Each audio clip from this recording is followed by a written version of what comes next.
Hi everyone, I hope you're enjoying the good weather. At least here in Europe, summer has finally arrived, which means I will probably gonna get inspired to paint the beautiful blooming nature around me soon. But for today, I have planned something a bit different than in my previous videos. I had a few ideas about the things I explain in my watercolor painting videos, for example, what colors I'm using, how I mix colors, or other aspects of my painting process. So today I figured I could talk more about my watercolor brushes. I've tried to keep this as short and informative as possible, but if you have any more questions, feel free to post them in the comment section and I will answer them. So let's get right into it. First up, why is it called watercolor brush? In theory, you could use any regular brush for watercolors, but watercolor brushes have certain qualities that make them more suited for watercolor paints. You should, however, never use your watercolor brushes with other paints like acrylics. I have used my watercolor brushes with gouache before, but I would not recommend that as it did ruin some of my watercolor brushes, unfortunately. Here I've got a few brushes for acrylics from my dear sister, who also paints, and some of my watercolor brushes. As you can see, acrylic brushes are much harder and sturdier than watercolor brushes, who are usually very soft. That's why instead of the tag watercolor brush, in some art stores I've been to, they just call them soft brushes.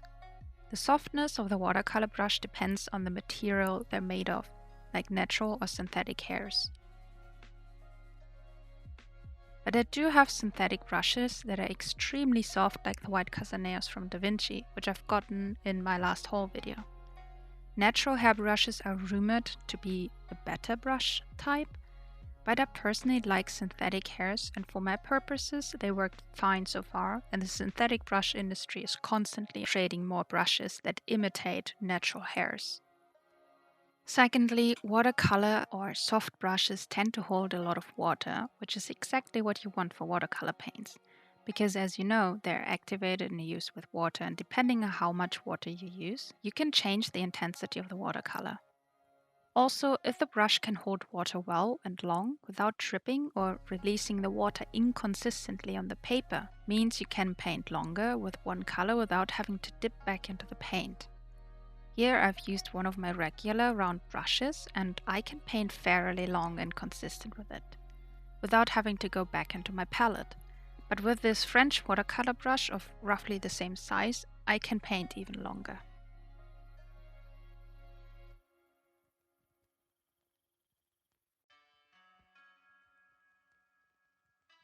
Which brings me to the next part, the types of brushes.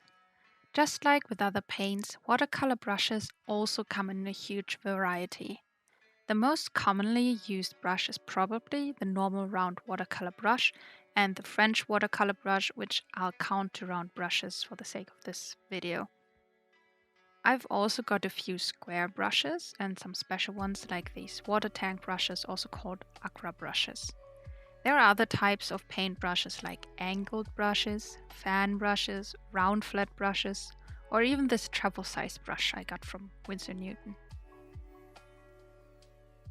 Depending on what you paint, you might want to use different types of brushes. Like for urban or landscape paintings, you might need different brushes than for portrait paintings. As you can see here, I mostly only have round brushes and a few flat ones, and I do paint a lot of different stuff with watercolors. I believe that you don't need too many different types of brushes because how you utilize your brush is more important than having a fancy Hague brush, for example. I started out with very limited watercolor supplies, and through that limitation, I got to learn so much.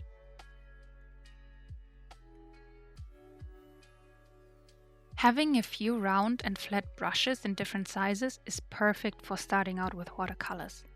Depending on the size of paper you paint, you might need bigger or smaller ones.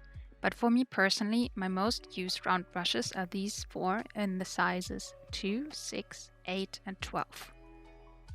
My most used flat brush is this size 8 by DaVinci, which I love using for swatches, or when I need a clean straight edge or want to add some graphic details. Having a smaller brush for the finer details and a few bigger brushes for painting larger areas is recommended. Most watercolor artists start their watercolor paintings with the first wet and wet layer, where you'll have to wet your whole watercolor paper first. For this, a large wash brush is recommended, but I usually just use my biggest round or flat brush for that.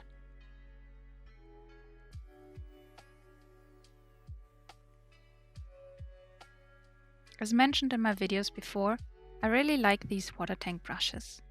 I've bought them some years ago just for fun because I thought they looked interesting, and strangely, they have become some of my most used brushes. They have a very pointy tip and are a bit springy as opposed to other watercolor brushes that are almost too soft for my taste. I like to use this one for finer details or if I need more control over what I'm painting. In the end, I recommend trying out all kinds of brushes and finding out which are most suited for what you want to paint. But if you are just starting out with watercolors, then just getting a few round brushes and maybe one or two flat ones is perfectly fine. It doesn't even matter too much what quality they are. Which brings me to my last point, expensive versus cheap brushes. This might be a bit controversial, but I do believe that you don't need the most expensive brushes to paint high quality art. As mentioned before, I started with very limited and cheap watercolor supplies.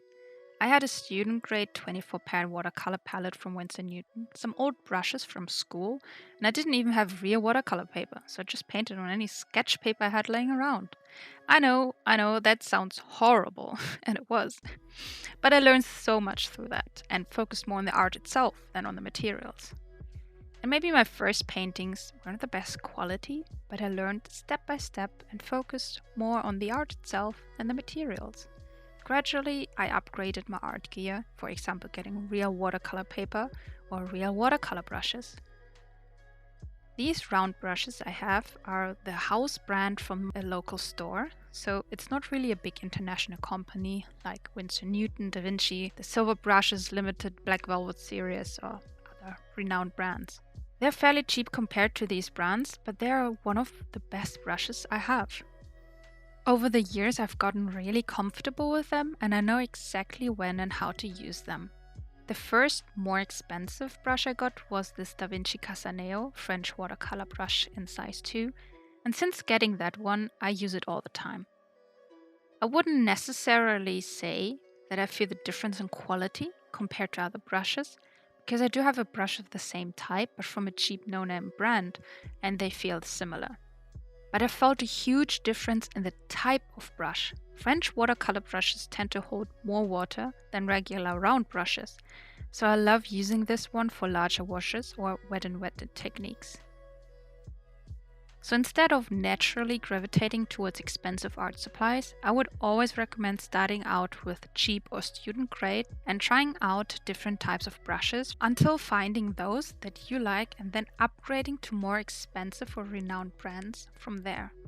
Most local art stores sell their own line of art supplies, which tend to be cheaper, and checking these out might help you find the brushes that you like and need, before spending so much money on expensive stuff that you might end up not even liking after all. I firmly believe that you don't need a big arsenal of super expensive art supplies to create amazing art.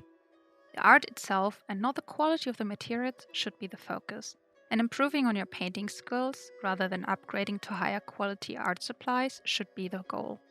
But when you do feel like these old brushes you have are just not doing it anymore, or you feel your art progress is stagnating, then checking out new art supplies can help a lot. Brushes are the tools we use to create art, so they are important. Trying out different brushes and also different quality of brushes has helped me a lot in my personal art journey. Looking at these amazing watercolor artists that I look up to, I always feel the need to have exactly the same art supplies as them. And I always feel guilty for only painting with no-name brushes. But I learned that the quality of the art material is not important, but the quality of the art itself. So don't get discouraged if you can't afford these fancy, super expensive art supplies, because it doesn't mean that you can't create amazing art yourself. Finding the materials that you can work with the best and then focus on your art is more important than constantly looking to upgrade the quality of your art supplies. I enjoy painting with the limited and rather cheap supplies that I have, but sometimes I do invest in a few new materials. I hope this video was somewhat helpful or interesting to you. If you have any more questions or want me to do a more in-depth video on one of the things I mentioned, then please don't hesitate to write it in the comments. As always, thanks so much for watching, and I hope to see you on the next video. Bye!